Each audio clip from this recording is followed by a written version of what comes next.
dizer que existe razão nas coisas feitas pelo coração. E quem irá dizer que não existe razão? Eduardo abriu os olhos, mas por que se levantava, ficou deitado, que horas serão? Quando Mônica tomava um conhaque em todo canto da cidade, como eles disseram. Eduardo e Mônica um dia se encontraram sem querer, não sabe muito menos pra tentar se conhecer. Carinha do filho de Eduardo que disse que é uma festa legal e a gente quer se divertir.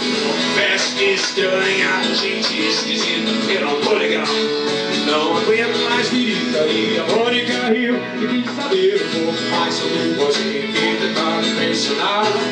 E o Eduardo meio tonto só pensava em ir pra casa, quase todos eu vou me ferrar.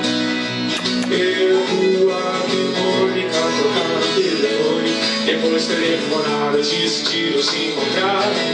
O Eduardo queria uma lanchonete, mas a Mônica queria ver o filme do Godard. Se encontrar então no parque da cidade,